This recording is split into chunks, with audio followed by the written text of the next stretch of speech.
जय मसीह की। परमेश्वर को बहुत आशीष दे। मेरी चैनल स्टैनली मैकवान को आप सब्सक्राइब करें। अगर अभी तक आपने सब्सक्राइब नहीं की तो उसको सब्सक्राइब करें और साथ में जो बेल आइकॉन है उसको भी टच करें ताकि आने वाले सारे वीडियो की खबर आपको समय पर वक्त पर मिलती रहे और ऐसा करते हुए परमेश्वर के वचन फैलाने में मेरी सहायता करें। आमीन।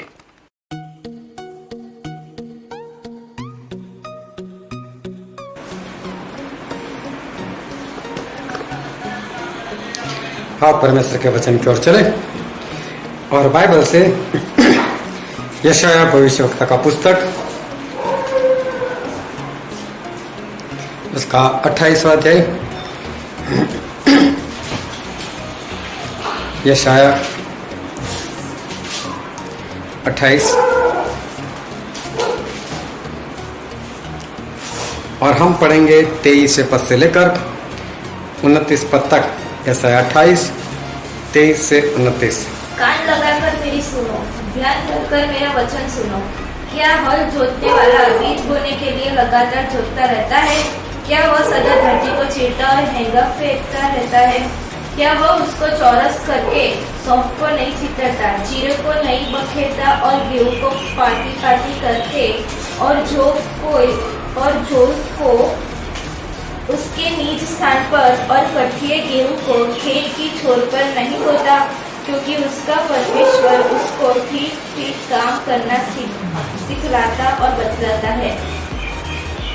दावने की गाड़ी से तो सौंफ दाई नहीं जाती और गाड़ी का पहिया जीरे के ऊपर नहीं चलाया जाता, परंतु सौंफ छड़ी से और जीरा सोटे से झाड़ा जाता है। रोटी के अन्न की दावनी की जाती है, परंतु कोई उसको सदा दावता नहीं रहता और न गाड़ी के पहिए न घोड़े उस पर चलाता है।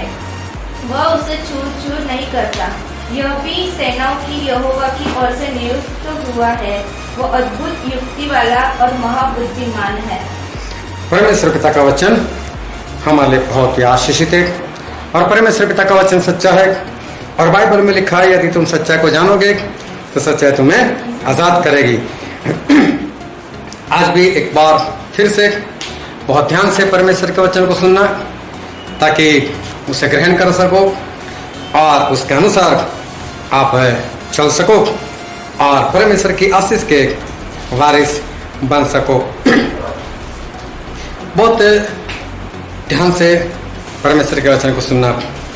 जिस परिवार में मैं बड़ा हुआ तो शुरू से हम लोग क्रिश्चियन और हमारे घर में शुरू से प्रार्थना संगति सब कुछ रहता था। हमारे घर में हर रोज रात को खाने के बाद बाइबल पढ़ा जाता था। उस पर कुछ चिंतन भी होता था, आराधना भी होती थी और प्रार्थना भी होती थी। हम 8 भाई बहन और माता पिता और एक दादी, ये 11 लोगों की संगति हर रोज बैठती थी और बारी बारी से हमारे पिता ने जिस तरह से हमको बताया था उसी तरह से हम उत्पत्ति से लेकर बाइबल पढ़ते थे। आज अगर मेरी बारी है तो मुझे 2 गाने चॉइस करने हैं गीत की किताब से, फिर बाइबल पढ़ना है जहाँ पर रुके हुए थे कल, और फिर प्रार्थना करनी है।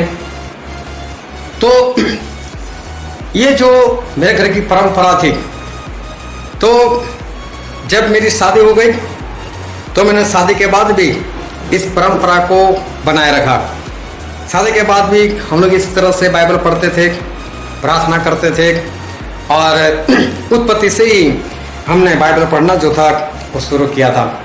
साथ में रेगुलर चर्च में जाना, मीटिंग में जाना, संडे स्कूल मतलब कि संडे को सुबह बच्चों की जो स्कूल लगती है उसको भी अटेंड करना, ये सब कुछ रेगुलर था। फिर भी बाइबल का जितना ज्ञान होना चाहिए वो ज्ञान नहीं मिला था। फिर भी बाइबल की जितनी समझ होनी चाहिए वो समझ नहीं थी। फिर मैं विश्वास में भी आया और विश्वास के बाद भी बाइबल पढ़ना जो था वो शुरू था, चालू ही था। लेकिन विश्वास में आने से पहले और विश्वास में आने के बाद दोनों में बाइबल पढ़ने में कुछ अंतर था, तरीका बदल गया था।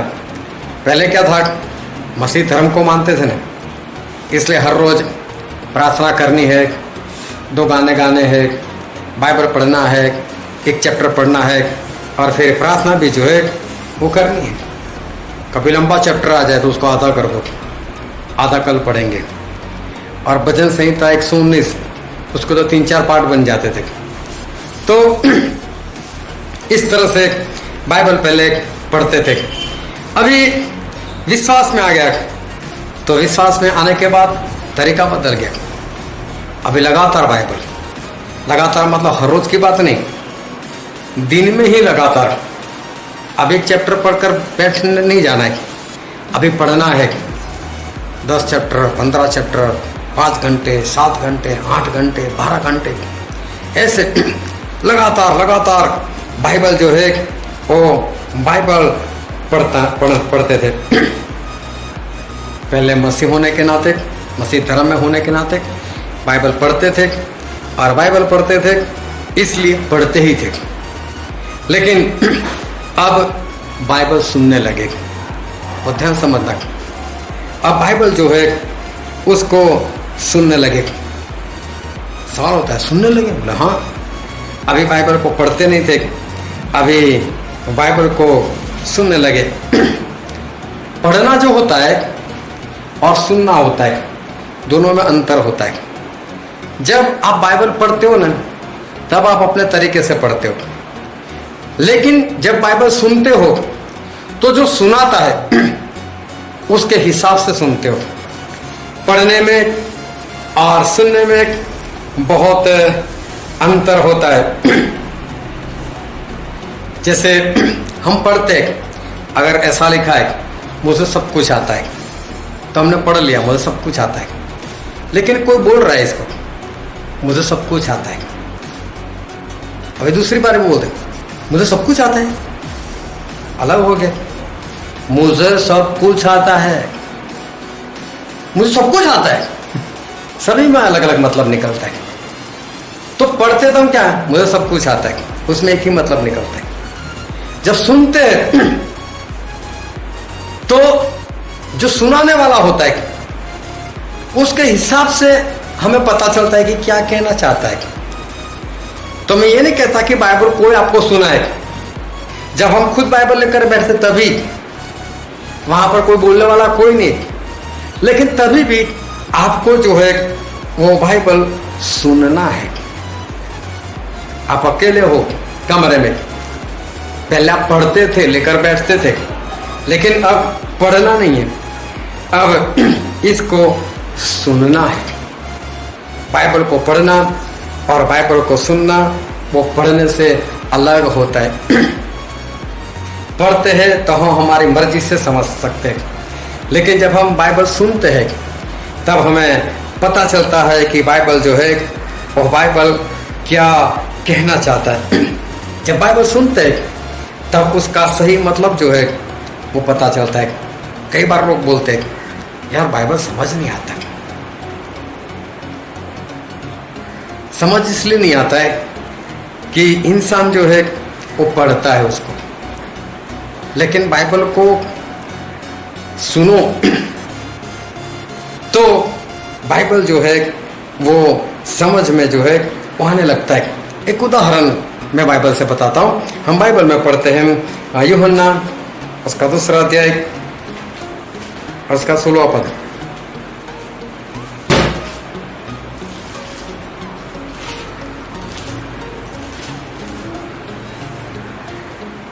और कबूतर बेचने वालों से कहा, इन्हें यहाँ से ले जाओ, मेरे पिता के घर को व्यापार का घर मत बनाओ। हाँ, यहाँ पर ऐसा लिखा है कि बेचने वालों को ऐसा बोला, मेरे पिता के घर को व्यापार का घर ना बनाओ।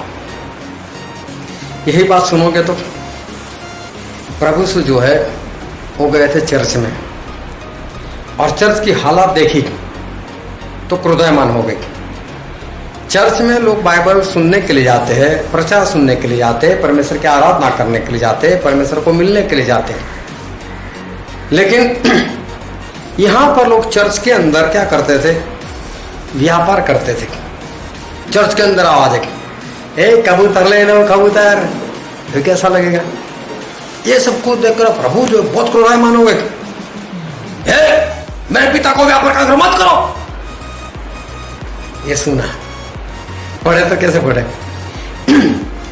मेरे पिता को व्यापार का घर ना करो, ये हमने पढ़ा, उसमें नहीं समझ में आते। लेकिन जब सुनते हैं, बाइबल में हम घुस जाते हैं, क्या हो रहा है, कौन सी घटना है, कौन बोल रहा है, कैसे बोल रहा है, उस घटना के हिसाब से हमको अंदाजा आ जाना चाहिए। और इस तरह से जब बाइबल सुनोगे तो आपको पता चलेगा कि बाइबल जो है वो बाइबल सही में हमको कहना क्या चाहता है। तो जब बाइबल है उसको हम सुनते हैं तब हमें उसकी सही समझ आती है। और जो वचन आज हमने पढ़ा था यिर्मयाह उसका 28वां अध्याय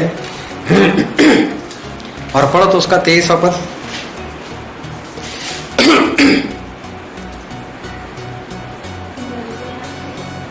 यशायाह 28 और उसका 23वां पद। कान लगाकर मेरी सुनो, ध्यान कर मेरा वचन सुनो। हाँ, कान लगाकर मेरी सुनो। देखो परमेश्वर क्या बोलते हैं, कान लगाकर मेरी सुनो। फिर ध्यान कर मेरा वचन सुनो। ध्यान लगाकर मेरा वचन सुनो। पहले क्या लिखा है? कान लगाकर मेरी सुनो, ध्यान लगाकर मेरा वचन सुनो। बाइबल की बात है, परमेश्वर जो कहना चाहते हैं वो बाइबल में लिख दिया है, सब कुछ बाइबल में है ही। लेकिन परमेश्वर क्या बोलते हैं, वो मेरी आवाज मतलब जो बाइबल में है उसको पढ़ो नहीं, उसको सुनो, है ना। परमेश्वर भी यही कहते हैं, मेरी सुनो, ध्यान लगाकर मेरे वचन सुनो, कान लगाकर मेरी आवाज को सुनो। तो परमेश्वर भी हमसे क्या चाहते हैं कि हमें सुनना है, पढ़ना नहीं है, हमें इस वचन को हमें सुनना है। कई बार जब मैं बातें करता हूँ, कई बार वचन में बोल देता हूँ परमेश्वर ने मेरे से बात की, तो कई बार लोग पूछने आते हैं परमेश्वर बात करते हैं? बोले हाँ परमेश्वर बात करते।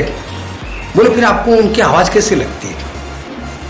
कई लोग सामने सवाल करते, बोले जैसे हम बात कर रहे वैसे तुम्हें कुछ सुनाई देता है, या फिर अंदर से दिल में आपको कुछ होता है, या फिर आप सोचते हो ऐसा कि मेरे से किसी ने बात की। कई लोग ऐसे सवाल जो है वो करते, उनको ऐसा सवाल होता है कि परमेश्वर बात करे यार, इतने महान परमेश्वर वो हमसे बात करे। हाँ, वो कहते हैं मेरी सुनो, तो मतलब बोले तो ही हम सुनेंगे, अगर बोलेंगे नहीं तो हम सुन नहीं सकेंगे।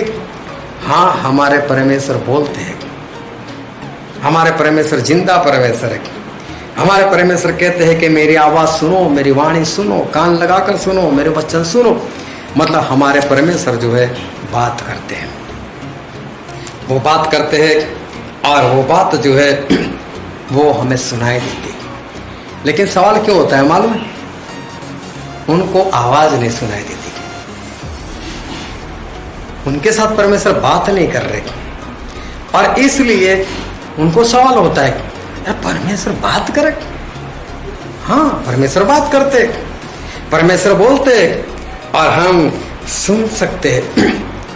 लेकिन जब लोगों के साथ बात नहीं होती, उनको परमेश्वर की आवाज सुनाई नहीं देती, इसलिए उनको सवाल होता है कि सही में परमेश्वर बात करते? हाँ, परमेश्वर बात करते, लेकिन परमेश्वर की आवाज कई लोगों को सुनाई नहीं देती। क्या कारण उसका? इंसान को परमेश्वर की आवाज नहीं सुनाई देती, उसका कारण क्या है? वो ध्यान समझना। इंसान को परमेश्वर की आवाज की पहचान नहीं है, इसलिए उसको परमेश्वर की आवाज नहीं सुनाई देती। इंसान को परमेश्वर की आवाज की पहचान नहीं है। कितनी भी भीड़ हो, बहुत सारे लोग, लेकिन उसमें अगर आपकी मम्मी एक आवाज करे तो इतनी भीड़, मेरी माँ की आवाज कहाँ है, माँ कहाँ है, कैसे पता चल जाता है? अगर आप शादीशुदा हो, बहुत भीड़ हो और आपकी पत्नी आवाज लगाएगी तो अभी तुरंत मेरी पत्नी की आवाज है। अगर आप शादीशुदा हो, बहुत भीड़ है, लेकिन पति की आवाज आई, अरे मेरे पति की आवाज है। इतनी सारी भीड़ में बहुत सारी आवाजें आ रही है, लेकिन उसमें आपको आपकी माँ की आवाज कैसे पहचानी जाती है? आपकी पत्नी की आवाज जो है वो कैसे पहचान जाते हो? या पति की आवाज होती है वो कैसे पहचानी जाती है? मालूम है कैसे पहचानी जाती है? क्योंकि हर रोज इंसान जो है ना वो आवाज सुनता रहता है। हर रोज माँ की आवाज, हर रोज पति की आवाज, हर रोज पत्नी की आवाज जो है वो सुनता है, सुनती है।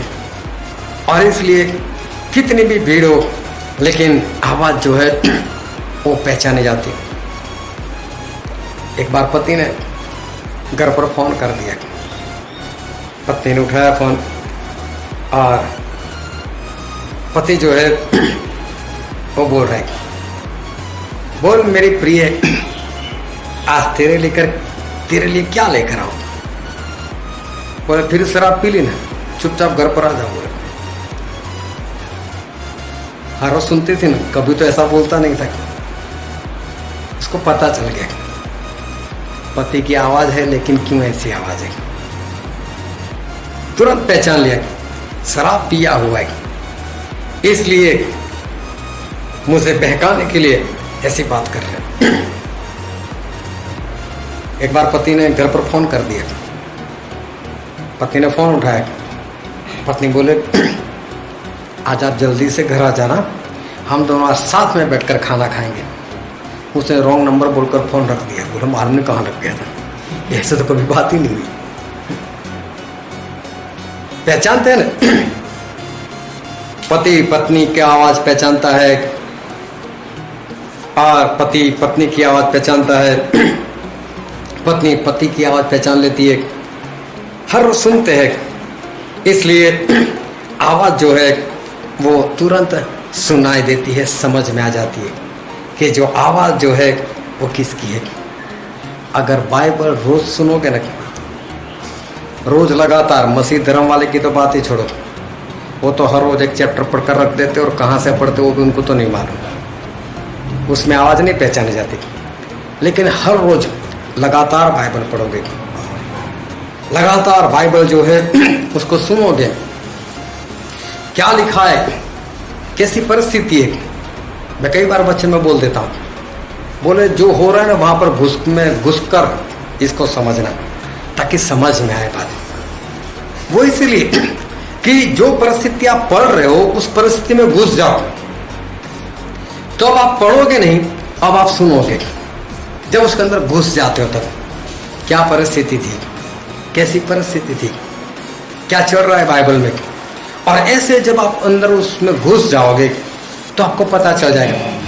परमेश्वर तो बोल दे अब्राहम एक लौता बेटा तेरा उसकी बलि दे दे। जब अब्राहम में घुस जाओगे तो पता चलेगा अब्राहम को कैसा विश्वास था, तो पता चलेगा कि अब्राहम के लिए वो परिस्थिति कैसी थी। तब आप समझ पाओगे कि अब्राहम किस तरह से इस परिस्थिति को जो है उसने अंजाम दिया। लेकिन जब पढ़ोगे तो चुपचाप पढ़ कर उसको आगे जो है वो आप निकल जाओगे।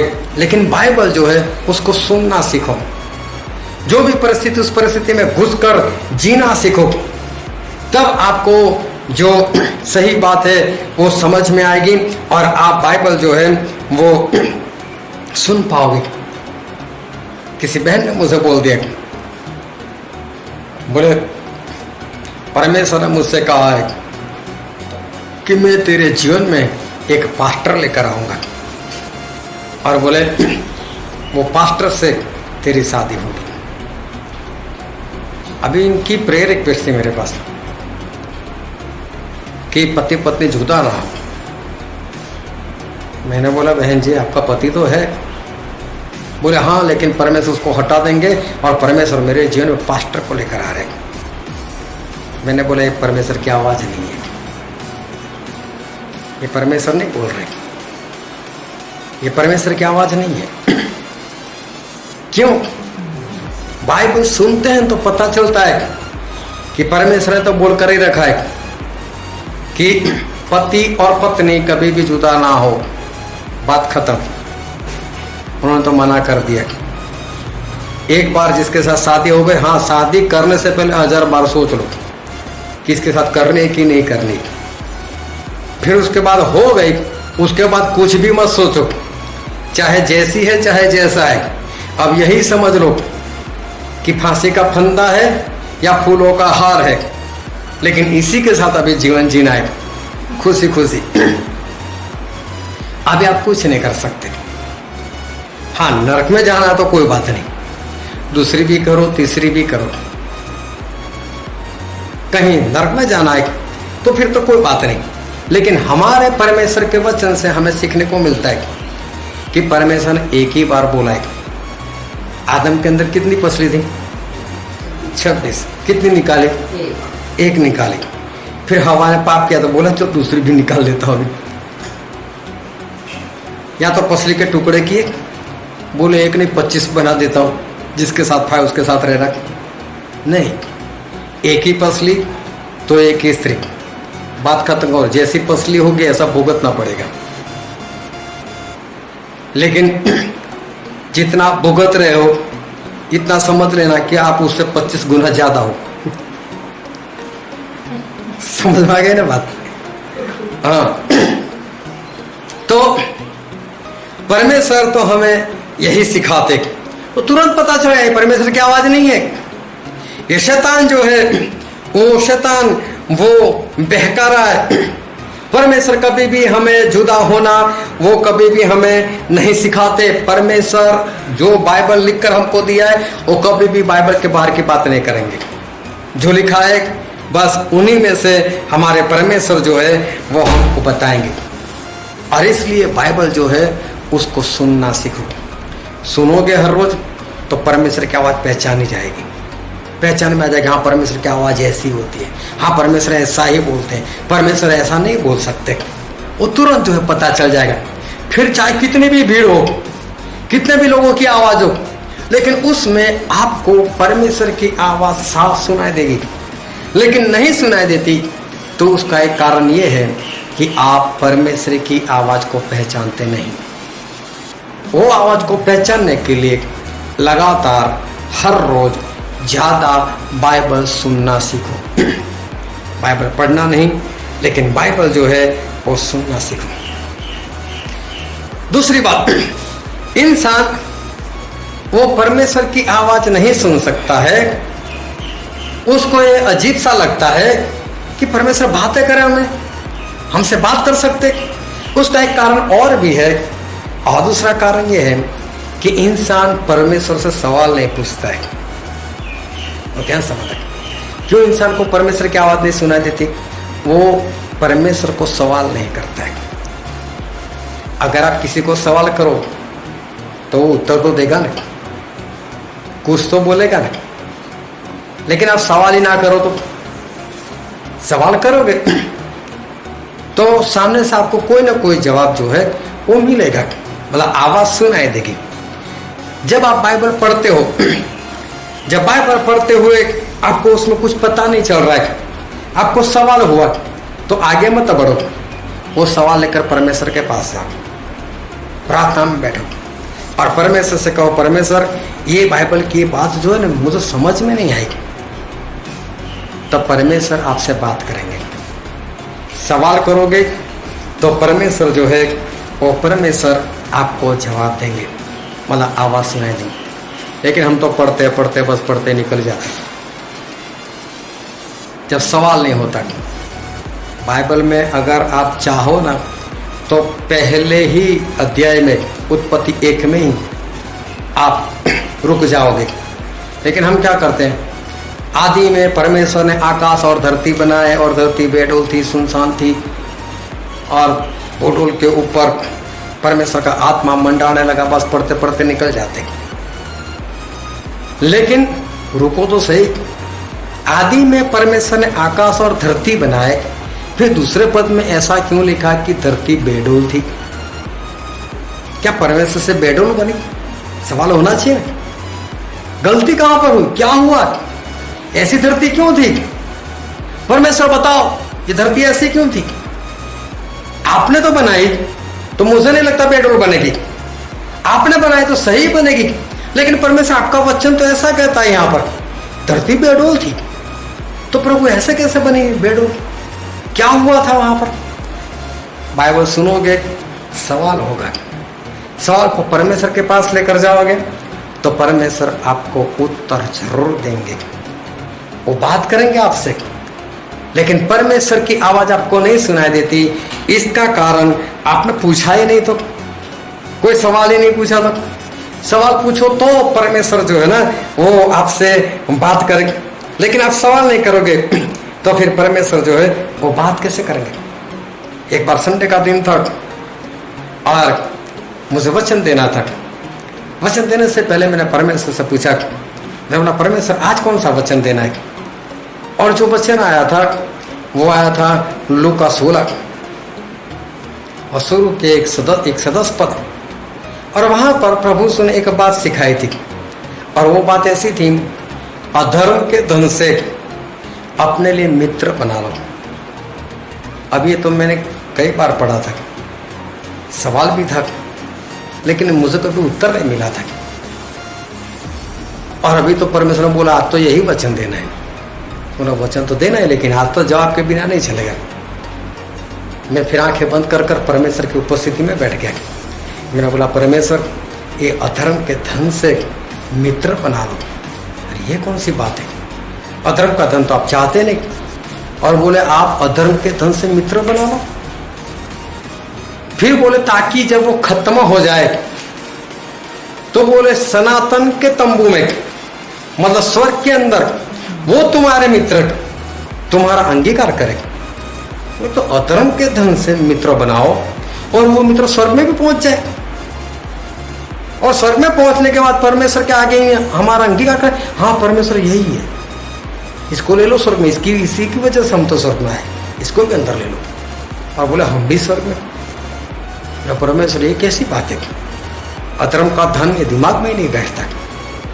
लेकिन उसने सवाल किया, सवाल कर कर परमेश्वर से पूछा, तो परमेश्वर जो है वो परमेश्वर ने सारी बातें सिखाई। मैं बहुत आनंदित हो गया। शाम को वही बात लोगों को बताई, सभी लोग खुश हो गए। बोले क्या बात है, ये बात तो समझ में ही नहीं आती थी। लेकिन परमेश्वर से पूछा तो परमेश्वर ने बात की। परमेश्वर ने वो बात जो है वो सिखाई। तो हमारे परमेश्वर जो है उनसे सवाल करना सीखो। अगर उनकी आवाज सुननी है तो परमेश्वर जो है उनसे सवाल करो। लेकिन ज्यादातर जो लोग हैं उनको सवाल होते ही नहीं, करे भी कैसे? क्योंकि सवाल ही नहीं होते। सवाल क्यों होंगे? क्योंकि पढ़ते ही जैसे फॉर्मालिटी, बस बाइबल को पढ़ना है, हम तो मसीह धर्म को मानते हैं, हमारा धर्म का पुस्तक है और इसलिए हमको ये बाइबल पढ़ना चाहिए। और ऐसे बाइबल पढ़ते हैं एक फॉर्मेलिटी, तब उनको जो बाइबल है उसमें कोई भी सवाल जो है वो होता ही नहीं है। तो इंसान को जब सवाल नहीं होता और उसके बाद वो सवाल करेगा नहीं क्योंकि हुआ ही नहीं, तो परमेश्वर की आवाज़ कैसे सुन सकेगा? परमेश्वर तो बोलते कान लगाकर मेरी सुनो, ध्यान से मेरे वचन को सुनो। वो चाहते कि हम उनकी सुने, मतलब वो तो बोलना चाहते हैं लेकिन हम सुने तो वो बोले नहीं। लेकिन हम सुनने के लिए तैयार नहीं, तो हमारे परमेश्वर बोलेंगे कैसे? उनसे सवाल करो तो परमेश्वर आपके साथ बात करेंगे। परमेश्वर बात नहीं करते इसका ये दूसरा कारण है कि इंसान जो है वो इंसान परमेश्वर से सवाल करता ही नहीं है। परमेश्वर इंसान से बात नहीं करता। उसका एक कारण और भी है कि इंसान पहले से ही बहुत सारी आवाज़ों में घिरा पड़ा हुआ है। बहुत सारी आवाज़ें जो है वो उसके चारों ओर चल रही है और बहुत सारी आवाज़ों के बीच में उसे परमेश्वर की आवाज़ जो है वो परमेश्वर की आवाज़ उसे सुनाई नहीं देती। जब प्रभु इस धरती पर आए थे, इंसान बनकर आए थे, और प्रभु से जब इंसान बनकर आए थे तो 100% इंसान ही थे। लेकिन लूका में ऐसा लिखा है, लूका उसका अध्याय 6 और उसका 12 पद। उन दिनों में वो पहाड़ पर प्रार्थना करने गया और परमेश्वर से प्रार्थना करने में सारी रात बिताई। प्रभु यीशु ने प्रार्थना करने में कितना वक्त बिताया? सारी रात बिताई। फिर से पढ़ो 12 पद। उन दिनों में वो पहाड़ पर प्रार्थना करने गया, पहाड़ पर प्रार्थना करने के लिए गए और परमेश्वर से प्रार्थना करने में सारी रात बिताई। हाँ, प्रभु यीशु अकेले में चले गए और पूरी रात प्रार्थना में बिता दी। फिर लूका उसका 21वां अध्याय और उसका 37। वह दिन को मंदिर में उपदेश करता था। हाँ, प्रभु यीशु दिन में उपदेश करते थे और रात को बाहर जाकर जैतून नामक पहाड़ पर रहा करता था। और प्रभु यीशु जैतून नाम के पहाड़ के ऊपर रात में चले जाते थे क्योंकि उनको अकेले में प्रार्थना करनी होती थी। फिर यूहन्ना में लिखा, यूहन्ना उसका 8वां अध्याय और पढ़ो तो उसका पहला और दूसरा पद। परंतु यीशु जैतून के पहाड़ पर गया। हाँ, प्रभु यीशु जैतून के पहाड़ पर चले गए।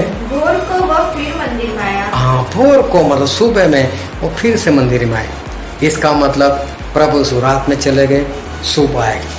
अपने चेलों को छोड़कर वो अकेले में ऊपर चले जाते थे और वहां पर जाकर पूरी रात जो है वो प्रभु यीशु प्रार्थना में बिता देते थे। फिर मत्ती में लिखा है उसका 14वां अध्याय, मत्ती 14 और पढ़ो तो उसका 23वां पद।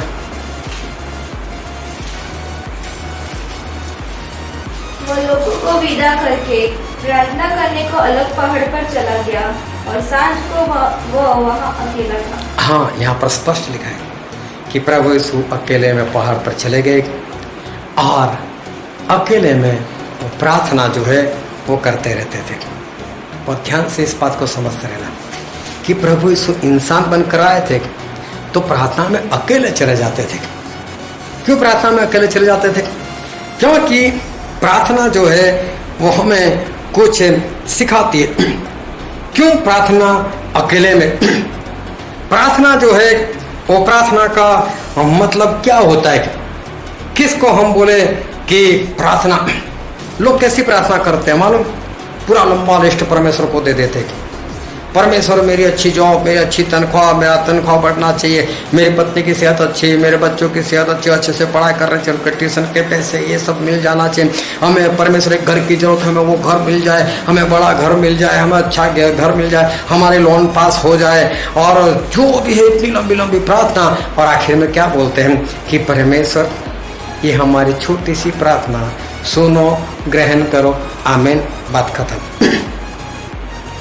लंबा लिस्ट दो और बाद में परमेश्वर से क्या बोलो? परमेश्वर छोटी सी प्रार्थना। फिर क्या बोलो? सुन लेना, इसको ग्रहण भी कर लेना और आमीन, बात यहाँ पर खत्म हो गई। फिर दूसरे दिन वही प्रार्थना। अभी वो ध्यान संबंधक कि आपको समझो 1 लाख रुपए की जरूरत है और आप किसी रिश्तेदार के पास या तो जो भी आपका पहचान वाला है, जहाँ से आपको उम्मीद है कि 1 लाख मिल सकता है, वो दे सकता है, ऐसी जगह पर आप जाते हो और जाकर बोलते हो भाई साहब मुझे 1 लाख रुपया दे देना, हाँ, और घर पर वापस आ गए। फिर दूसरे दिन वापस मुझे 1 लाख रुपया दे देना, फिर घर पर वापस। तीसरे दिन वापस गए, मुझे 1 लाख रुपये दे देना, घर पर वापस। क्या 1 लाख रुपये मिले? लेकिन जब जरूरत हो तो कैसे जाते हो? भाई साहब 1 लाख रुपये की बहुत सख्त जरूरत है, मुझे चाहिए, आप दोगे क्या? फिर वहां पर रुकते हो, रुकने के बाद सुनते हो वो हाँ बोलता है या ना बोलता है। और हाँ बोलेगा तो कब देगा, अभी देता है या कल बुलाता है। लेकिन जब तक वहां से जवाब नहीं मिलता, चाहे हाँ में मिले चाहे ना में मिले, तब तक आप वहां पर रुकते हो। तो प्रार्थना का मतलब क्या हुआ? आपने परमेश्वर को लिस्ट तो दे दिया, लेकिन अभी जानना भी तो चाहिए ना कि परमेश्वर मैं तो लिस्ट दी, अब आप तो बोलो इनमें से कौन सा जो है वो आपने राइट में क्लिक किया या नो में क्लिक किया, वो तो बताओ परमेश्वर हमको। फिर बैठना चाहिए हमको, परमेश्वर को पूछना चाहिए कि परमेश्वर अब क्या हुआ। तो प्रार्थना का मतलब ये नहीं कि हमारा लिस्ट सुनाकर वापस भाग कर आ जाओ। इसका मतलब होता है आपने अपनी बता दी, अब सुनो। अब इंसान सुनना ही ना चाहे तो परमेश्वर की आवाज उसको कैसे आएगी?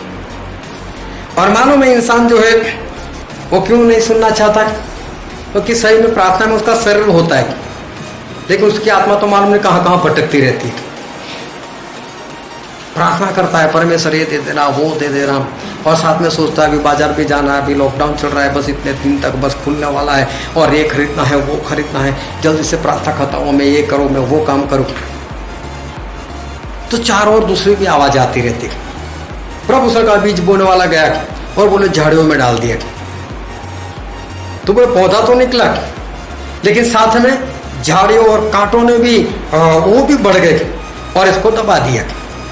अभी चारों बच्चे को ट्यूशन, उसकी फीस, उसकी स्कूल, उसका एडमिशन, पत्नी को साड़ी लाने की, ड्रेस लेकर जाना है, जॉब पर जाना है, इस बार तो इतने दिन तक छुट्टी, मालूम नहीं कितनी तनख्वाह आएगी, और सब कुछ हैंडल करना है, ये करना है, सेटिंग, दूध लाना है, वो चारों इतनी आवाज़, रिश्तेदार आना उनके लिए खाना, ये वगैरह, वो कहीं पर शादी आ रही, वहाँ पर चंदा देना, ये देना वो देना, चारों इतनी आवाज़ है, इतनी आवाज़ है, इतनी आवाज़ है। इसमें इसको परमेश्वर चिल्ला चिल्ला कर भी बोलूँ तो भी इसको नहीं सुनाई देने वाला। सुना कैसे? प्रभु सु क्या करते थे? चले जाते थे पहाड़ के ऊपर अकेले में, सारी आवाज को डालो एक और फेंको, सारी चिंताओं को, जड़ों को निकाल कर फेंको, एक और रख दो उसको, सारी आवाजों को बंद कर दो, और फिर जो परमेश्वर है उस परमेश्वर की उपस्थिति में बैठो, और तब आपको परमेश्वर की आवाज जो है वो सुनाई देगी। लेकिन नहीं सुनाई देती, इसका एक कारण ये है कि और भी आवाज़ों से इंसान जो है वो घिरा पड़ा है। लेकिन बाइबल में लिखा है, हम पढ़ते हैं भजन संहिता उसका 46 और पढ़ो तो उसका 10 पद।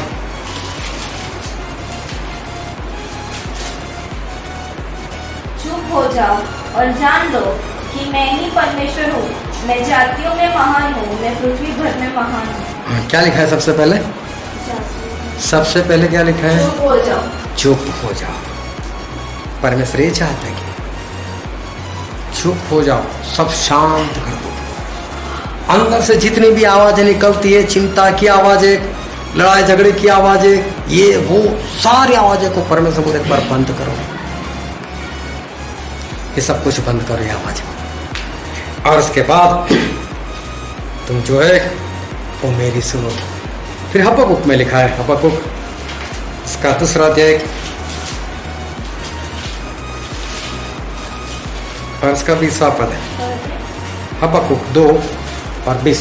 परंतु यहोवा अपने पवित्र मंदिर में है, परमेश्वर अपने पवित्र मंदिर में है, समस्त पृथ्वी उसके सामने शांत रहे। समस्त पृथ्वी उसके सामने कैसी रहे? शांत रहे। ये आवाजें बंद हो जाए ना, शांत हो जाओ ना, तो परमेश्वर की आवाज जो है वो सुनाई देगी। इंसान शांत नहीं रहता। प्रार्थना में बैठता है तो अभी भी सोचते रहता अभी ये काम करना है, वो काम करना है, घर पर जाना है, खाना है, बनाना है, ये लेकर देना है, वो लेकर देना है, तो फिर उसको परमेश्वर की आवाज नहीं सुनाई देती। प्रभु से पूरी रात प्रार्थना में तो बोलते नहीं रहते थे, पूरी रात शांत से बैठते थे और सुनते थे कि मुझे आगे क्या करना है। और इसी तरह से परमेश्वर का वचन कहता है कि हमें शांत हमें शांत रहना है परमेश्वर के आगे। जो भी चिंता है, यहाँ जाना है वहाँ जाना है, वो सारी बातें निकाल कर फेंक दो और शांत हो जाओ, चुप हो जाओ। और तब परमेश्वर जो है उसकी आवाज़ जो है वो उसकी आवाज़ आपको सुनाई देगी। लेकिन जब तक शांत नहीं रहोगे, मतलब ये सारी चिंता फिक्र वगैरह जो सारी बातें आती है, ये करना है वो काम बाकी है, जब परमेश्वर की उपस्थिति में आते हो तो सब कुछ निकाल कर आओगे। एक भाई साहब जब भी अपने घर में जाता था, जब जॉब से छुट कर आता था, तो वो वहाँ पर एक पेड़ था घर के बाहर, उसी के आंगन में। वहाँ पर वो कुछ रखता था, फिर अंदर चला जाता था। तो किसी ने देख लिया, बोले जब भी आता है ना पहले यहाँ पर कुछ रखता है, फिर अंदर जाता है। तो उसको सवाल कर दे, भाई साहब आप जॉब पर आकर पेड़ के ऊपर रखते क्या हो? क्योंकि हमने तो बहुत ढूंढा लेकिन हमको तो वहाँ पर कुछ दिखाई नहीं दिया। तो बोले रखते क्या हो? उसने बोला कि मैं जॉब पर जाता हूँ, वहाँ पर 8 घंटे की मेरी जॉब है। उस 8 घंटे के दौरान जो कुछ मेरे साथ हुआ होता है वो सारी बातें मैं यहाँ पर रख देता हूँ और दूसरे दिन वापस यहाँ से लेकर चला जाता हूँ। बोले ऐसी बात है क्या होता है? वहाँ पर बॉस गुस्सा हो गया, कुछ इसको बोल गया, ये घर पर आकर बीवी पर गुस्सा झड़ेगा। बोले नहीं वो नहीं है। बोले इसलिए मैं क्या करता हूँ, ऑफिस की सारी बातें यहीं पर कर मैं न्यूट्रल होकर घर में जाता हूँ। जब वहाँ से निकलता हूँ तो याद रखता हूँ कि अब ऑफिस में क्या करना है, वही बातें वापस लेकर जाओ और दिमाग खाली कर देता हूँ। जब भी परमेश्वर की प्रार्थना में बैठो ना, दिमाग खाली कर दो, अपना हृदय खाली कर दो, शांत हो जाओ। और शांत हो जाओगे तो परमेश्वर की आवाज़ जो है वो सुनाई देगी। तो परमेश्वर की आवाज़ नहीं सुनाई देती, इसका कारण ये है कि इंसान शांत नहीं होता। एक और कारण है कि परमेश्वर की आवाज़ जो है वो नहीं सुनाई देती है कि इंसान प्रार्थना तो करता है लेकिन साथ में उसका उत्तर जो है ना वो भी सोच कर रखता है कि मुझे यही उत्तर चाहिए। प्रार्थना करता है और जो प्रार्थना करता है उसका ऐसा ही उत्तर होना चाहिए, वो पहले से मन में रखता है और इसलिए उसको परमेश्वर की आवाज़ जो है वो परमेश्वर की आवाज़ नहीं सुनाई देती। एक बार एक अंग्रेज आ गया था और अंग्रेज मालूम ना अंग्रेज किस तरह से बोलते तो इंग्लिश है, लेकिन वो इंग्लिश बोले और हम इंडिया वाले इंग्लिश बोले, उसमें आसमान जमीन का अंतर होता है। अगर आप अफ्रीका में चले जाओ, उनका इंग्लिश बोलने का तरीका कुछ अलग होता है। वो टच नहीं बोलते, टच बोलते, टच TOUCH, हम बोलते टच, वो बोलते टच। अंग्रेजी बोलते टच, उनका अलग से होता है। तो जो भी इंसान जहाँ पर जाता है वो वहाँ पर सेट होने का प्रयत्न करता है। अब एक अंग्रेज आ गया, पहली बार नहीं आया था, तो उसको मालूम कि ये लोग जो है किस तरह से बोलते। अभी मेरा एक मित्र ही था उसके सामने, अरे इसने बोला होगा व्हाट इज योर नेम, अपनी अंग्रेजी लैंग्वेज में। इसने उत्तर दे दिया। अभी इससे भी सामने सवाल कर दिया। अब ये बोलेगा व्हाट इज योर नेम, अब उसको मालूम है कि इसी तरह से बोल दे, लेकिन इसने अंग्रेज जैसा बोलना चाहा, व्हाट इज योर नेम, वो बोलते व्हाट, उसको नहीं सुनाई दिया। लेकिन यही बात किसी अंग्रेज ने बोली, उसको सुनाई दे दी, क्योंकि उसका कान उस तरह से फिट था कि हाँ ये ऐसे ही बोलेगा। लेकिन इंडिया की हिसाब से कान सेट कर रखा था, उसने अंग्रेज के समान बोला तो उसको पता ही नहीं चला। दूसरी बार पूछा, फिर दूसरी बार उसने what is your name, my name is Michael. तो इंसान क्या है, पहले से सोच कर रखता है मुझे ऐसा ही जवाब मिलेगा, और परमेश्वर का जवाब इधर का हो तो इसने इधर का सोचा, परमेश्वर इधर का जवाब रखा हो तो फिर उसको आवाज नहीं सुनाई देती। समझ में नहीं बात कि इंसान को परमेश्वर की आवाज क्यों नहीं सुनाई देती? क्योंकि प्रार्थना तो उसने कर दी, आवाज की तलब भी है उसको उत्तर चाहिए भी, लेकिन उसने खुद से पहले से उत्तर सोच कर रखा है, ऐसा ही होना चाहिए, ऐसा ही होना चाहिए। एक बहन जी के घर में शादी आ गई, बहुत लोगों के पास पैसे मांगे, प्रार्थना भी बहुत की, परमेश्वर में फलाने के पास आ रही, उसके ही हृदय को आप छू लेना, उसके मुंह को छू लेना, मैं जब भी पैसे मांगू ना मुझे दे ही दे पैसे, मेरे पास पैसे नहीं। और जहाँ जहाँ पर जाती थी सब पैसे नहीं, पैसे नहीं है। रिश्तेदार भी मना कर दिया, पैसे नहीं।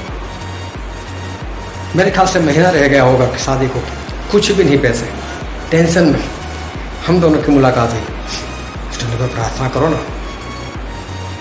शादी आ गई घर में, 1 ही महीना बाकी है और कहीं से पैसा नहीं मिल रहा। बहुत लोगों के पास मांगा, बहुत प्रार्थना की, उन्होंने प्रार्थना क्यों बोला, हाँ प्रार्थना की, फिर मांगा क्यों, किसी के पास मांगना नहीं था।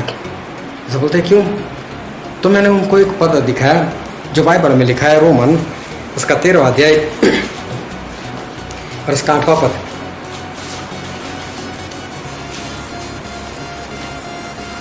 आपस के प्रेम को छोड़ और किसी बात में किसी के कर्जदार न हो। हाँ, किसी का कर्जदार ना हो। मैं कर्जा मत मांग तू। मैं बोला देखो बहन आप कर्जा मत मांगो। बोले आपको तो फोकट में बोल दिया। बोले क्या बोलो, पद ही ऐसा बताते हो, पैसा है नहीं तो मांगे बिना तो शादी कैसे होगी। मैंने बोला वो छोड़ो ना, कैसे शादी होगी, शादी परमेश्वर करेंगे, पैसा परमेश्वर दिलाएंगे, लेकिन कैसे, वो उनकी अपनी मर्जी। लेकिन बाइबल का वचन तो ऐसा कहता है, आप परमेश्वर से बोलोगे और वहां जाकर वो कर्ज मांगोगे तो परमेश्वर तो मना करते हैं, कर्ज नहीं लेना चाहिए, फिर आप कर्ज मांगोगे कैसे देंगे। बोले ऐसा मत करो। बोले फिर सब कुछ परमेश्वर के ऊपर छोड़ दो। अभी इसकी प्रार्थना भी थी, साथ में उत्तर भी तय था कि परमेश्वर उसके जीवन में ऐसा काम करके मैं मांगू और वो दे दे, और ऐसा नहीं होता था। मतलब आपसे किसी के पास मांगना नहीं है, लेकिन हम सिर्फ प्रार्थना करते, प्रार्थना की। दूसरे हफ्ते हम वापस इकट्ठा हुए, वो बहन इतने खुश, बस बस चमत्कार हो गया। मैं क्या चमत्कार हो, बोले सारे पैसे मिल गए। मैं कैसे, बोले जिनके पास मैं मांगने के लिए गए थे ना वही लोग देकर गए। बोले वो कैसे देकर गए। बोले मेरे रिश्तेदार सारे इकट्ठे हुए, वो आपस में सोचने लगे इसके पास तो पैसे है नहीं। बोले अगर इसको हम देंगे कर्जा तो वापस करेगी नहीं, कर सकती नहीं है, इसके ऊपर क्यों वोट डाले, चलो हम सभी मिलकर उसको कुछ सहायता करते। बोले किसी ने 10,000 दिया, किसी ने 15 दिया, किसी ने 25,000 दिया, और बोले मेरे पास तो इतने पैसे हुए कि शादी में बहुत अच्छे से कर सकती हूँ, और सबसे बड़ी बात मुझे वापस नहीं लौटाना है। तो देखिए ये परमेश्वर का उत्तर है, परमेश्वर ऐसे काम करते। लेकिन पहले से जवाब सोच कर रखो तो परमेश्वर किस तरह से जवाब देना चाहते हैं, वो उनकी बात अलग से, हम नहीं बोल सकते। अभी किसी की शादी थी घर में, लड़का लड़की दोनों की शादी, मतलब भाई बहन की शादी, बारात आने भी थी, बारात जाने वाली भी थी। अब इनके पास पैसा नहीं, लगातार प्रार्थना, मैं भी प्रार्थना करता रहा, उसे बोला प्रार्थना करो, पैसे नहीं आ रहे, जहाँ से जा रहे वहाँ पर मना, जहाँ पर जा रहे हो।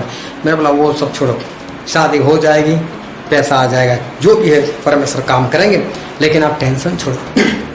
अभी क्या हुआ, शादी का मेरे ख्याल से 8-10 दिन बाकी, मेरा उनके घर पर जाना हुआ, शादी की बात हुई। मैंने बोला पैसा, बोला अभी तक नहीं आए, अभी मुश्किल से 10 दिन बाकी।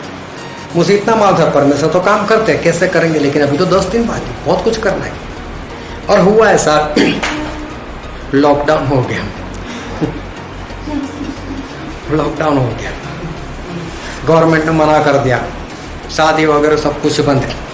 करनी है तो 4-5 लोग को लेकर जाओ, और क्योंकि शुरुआत में सख्ताई थी, 20-50 आदमी भी नहीं, कोई भी नहीं। अभी इन लोगों ने तो कार्ड भी बांट कर रखे थे, पास में जो पुलिस स्टेशन था वहाँ पर चले गए, बोला हमारे तो शादी ऐसा तय हो चुकी है, कार्ड भी बढ़ चुके, हमारे तो जल जाएगी, क्या करेंगे। तो पहले तो बोलते शादी बाद में कर दो, मुझे फ़ोन किया, बोले बाद में। मैंने बोला नहीं, यही मौका है, कर ही लो अभी शादी। लड़की का जो बाप था वो बोल रहा है अभी 1 साल के बाद करते, तो बोला क्या कर, मैंने नहीं करो ही नहीं ऐसा, अभी कर लो शादी। और पुलिस वाले ने बोला देखो 4 आदमी बस आपके, और हम लोग आपके साथ आएंगे, हम आपकी बारात वहाँ पर लेकर जाएंगे, वहाँ से लेकर 4 पुलिस वाले, 4 ये लोग, 8 लोग गए, वहाँ से दुल्हन को लेकर आए, इधर से भी 4 लोग आए, दुल्हन को लेकर चले गए। पैसा ही खर्च नहीं हुआ। ये परमेश्वर का उत्तर। लेकिन खुद पहले सोच कर रखो तो बस इतना मालूम है कि परमेश्वर उत्तर देते, लेकिन आपको तो बात भी परमेश्वर के आगे रखनी है और सामने परमेश्वर को क्या बोला है परमेश्वर को बोल दो, परमेश्वर आपको ऐसा ही बोलना है। ऐसे कैसे सुनाई देगा? ऐसे नहीं होता। वकील बोलता है, बोले सिर्फ हाँ यार ना में उत्तर देना है। वो बोलता नहीं मैं हाँ ना मैं उत्तर नहीं दूंगा, मैं तो कुछ भी उत्तर दे सकता हूं। बोला नहीं सिर्फ हाँ बोलना है या तो ना बोला। बोला नहीं हाँ ना मैं नहीं। तो जज को बोलता है ये मना कर रहा है। तो ये बोलता है मैं मना ही करूंगा ना। जज साहब मैं आपको एक सवाल पूछता हूँ, क्या आप हाँ ना में उत्तर दे सकते हो? बोला आप पूछो, उसमें क्या हाँ ना में उत्तर होता ही है। बोले जब आपकी पत्नी आपको बेलन से मारती है तब आप ऐसे रोकते हो? बोले अभी हाँ बोले या ना बोले? दोनों बोले नहीं इसकी बात सही है, हाँ ना में उत्तर नहीं होगा। बोले मत परमेश्वर से बोलो और परमेश्वर से बोलो, परमेश्वर आप भी सामने से हमको ऐसा ही उत्तर दो, तो फिर दूसरी बात नहीं सुनाई देती। कभी देखना कई बार वो यूट्यूब पर ऐसे वीडियो होते हैं, अंग्रेज प्रचारक होता है, वो अंग्रेजी में वो इंग्लिश में वो प्रचार करता है, लेकिन किसी ने डब किया होता है, उसका हिंदी है, उसको होठ कहाँ जा रहा है और आवाज़ कहाँ ही निकल रही। तो देखा शुरू में सुनने में ही परेशान है, यार बोल क्या रहा है, आवाज़ कहाँ जा रही है। फिर कुछ सेट होगा आपका। तो ऐसा नहीं, परमेश्वर जो है उनको बोलने दो, उनकी आवाज़। अगर आप अपनी मर्जी से उनसे चाहते हो कि हमारे परमेश्वर ऐसा ही बोले, तो फिर समझ लेना आपके साथ परमेश्वर बात नहीं करेंगे। तो परमेश्वर की आवाज़ नहीं सुनाई देती, इसका ये भी एक कारण है कि आप अपनी मर्जी से जो आप चाहते हो, इसलिए परमेश्वर आपसे बात नहीं करते। एक और भी कारण है कि परमेश्वर की आवाज़ नहीं सुनाई देती, क्योंकि इंसान जो है ना वो पाप के पीछे, बुराई के पीछे भागता रहता है। अगर वो पाप के पीछे भागता रहेगा तो उसको परमेश्वर की आवाज़ जो है वो परमेश्वर की आवाज़ नहीं सुनाई देगी। बाइबल में गिनती के पुस्तक में बिलाम के बारे में पढ़ना, बोले बिलाम जिसको आशीष देता था उसको आशीष मिलती, जिसको श्राप देता था उसको श्राप मिलता था, लेकिन हर काम वो परमेश्वर को पूछ कर करता था। बालाक नाम का एक राजा आया, वो बोलता है इज़राइल लोगों को श्राप दे। ये बोलता है मैं तो परमेश्वर से पूछे बिना कुछ नहीं करता। अभी क्या हुआ, इससे परमेश्वर से पूछा, परमेश्वर मैं इज़राइल लोगों को श्राप दूँ? बोले तो मेरी प्रजा है, इसको श्राप नहीं देना है। बोले वो लोग मेरे पास आए, सोना चांदी लेकर आए। बोले मना करते, भगा दे उसको। इसने बोल दिया चलो चले जाओ, मैं परमेश्वर के बिना कुछ नहीं कर सकता। अभी दूसरी बार बालाक ने भेजा और ज़्यादा सोना चांदी भेजा, इसके अंदर लालच आ गई। बोले दूसरी बार पूछता हूँ मैं परमेश्वर दूसरी बार क्या बोलते? परमेश्वर ने एक बार बोला ना, बात खत्म हो गई। परमेश्वर ने अपनी उंगली से मूसा को पत्थर की पट्टी के ऊपर 10 हुक्म लिख कर दिए अपनी उंगली से। अभी देखना, पेन से लिखो तो छोटे छोटे अक्षर होंगे, उंगली से लिखो तो बड़े बड़े अक्षर। तो जो पत्थर की पट्टी होगी वो भी बड़ी बड़ी होगी। परमेश्वर ने अपनी उंगली से लिखा, परमेश्वर ने मेहनत की, आग में रह कर लिखा। और मूसा दोनों पट्टी लेकर ऊपर से नीचे आ रहे थे, नीचे अपनी प्रजा को भी विचार में देखा तो क्रोधित हो गया। और क्रोध में आने के बाद वो परमेश्वर का वचन ही फेंक दिया नीचे खाई में, वो तो टूट गया, चूर चूर हो गया।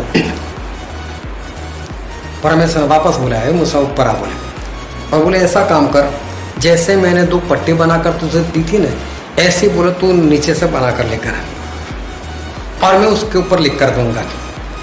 मूसा बोला कोई बात नहीं। उसने 2 पट्टी नीचे बना दी और 2 पट्टी नीचे बनाने के बाद वो ऊपर गया। उसको ऐसा परमेश्वर ही लिखने वाले हैं, ऊपर जाकर परमेश्वर तो मना करे, तूने थोड़ी थी लिखा भी।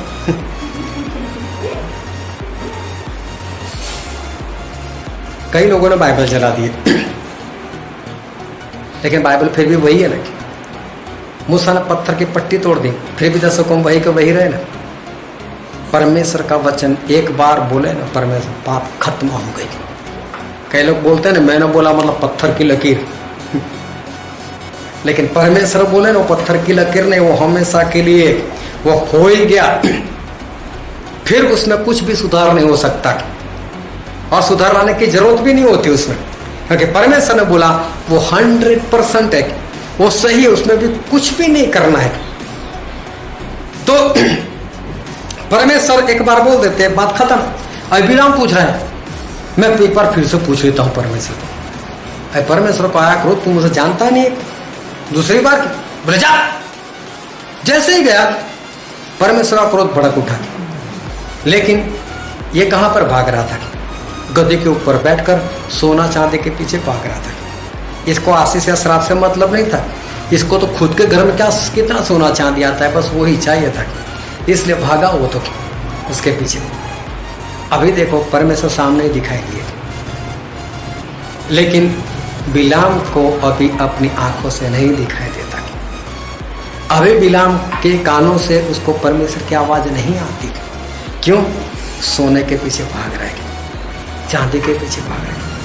अगर आप पाप के पीछे भागते होगे ना, परमेश्वर की आवाज नहीं सुनाई देगी, गधी को सुनाई देगी, गधी को दिखाई भी देगा।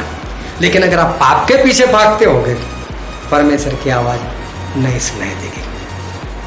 परमेश्वर की आवाज सुनने के लिए पाप के पीछे नहीं, पाप के पीछे से भागना पड़ेगा, वापस आना पड़ेगा, तो आपको परमेश्वर की आवाज सुनाई देगी। नहीं तो परमेश्वर की जो आवाज है, वो परमेश्वर की आवाज आपको सुनाना बंद हो जाएगा। परमेश्वर की आवाज आपके लिए बंद हो जाएगी। तो परमेश्वर की आवाज नहीं सुनाई देती, इसका ये भी एक कारण है कि इंसान जो है वो पाप के पीछे भागता है। और होशे में ऐसा लिखा है, होशे उसका 4 अध्याय उसका 6 पद,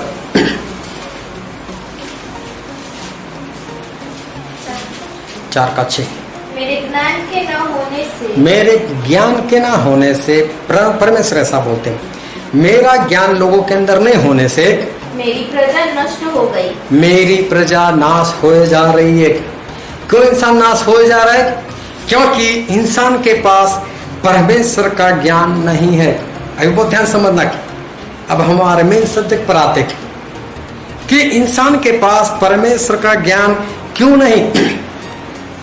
आप अपने बच्चे को स्कूल में पढ़ाते हो, उसको ट्यूशन भी करवाते हो, मैं तो बोलता हूं उसको किताब ला कर दो, उसको गाइड ला कर भी दो, सॉल्यूशन किताब, और देखो क्या वो आपका बच्चा पढ़कर पास होगा? नहीं। क्यों? क्योंकि उसको कोई सिखाने वाला चाहिए, सिखाने वाले की आवाज उसको सुनाई देनी चाहिए। अगर आपका बेटा स्कूल में जाता है लेकिन इधर उधर बच्चों के साथ, अपने मित्र के साथ बातें करता रहता है, तो फिर टीचर बोले कि उसको पता चलेगा? नहीं पता चलेगा। टीचर की आवाज सुननी पड़ेगी। जब तक आवाज नहीं सुनोगे ज्ञान नहीं आएगा। परमेश्वर का ज्ञान कब आएगा? जब आप परमेश्वर की आवाज सुनोगे ना, तभी आपको ज्ञान मिलेगा। वरना बाइबल तो पढ़ते ही रहो, इतना भी एक राय के दाने के जितना भी आपको समझ में जो है वो नहीं आएगा। परमेश्वर का ज्ञान आपके अंदर तभी आएगा जब आप परमेश्वर की आवाज सुनोगे। और ज्ञान नहीं आएगा तो इंसान नाश हो जाएगा। इससे जो वचन आज हमने पढ़ा था, यशाया उसका 28वां अध्याय, यशाया 28, और हमने पढ़ा था 23 से लेकर 29, लेकिन 24 से पढ़ो तो 24, 25, 26। क्या हल जोतने वाला बीज बोने के लिए लगातार जोतता रहता है? हाँ। क्या वह सदा धरती को चीरता और हेंगा फेरता है?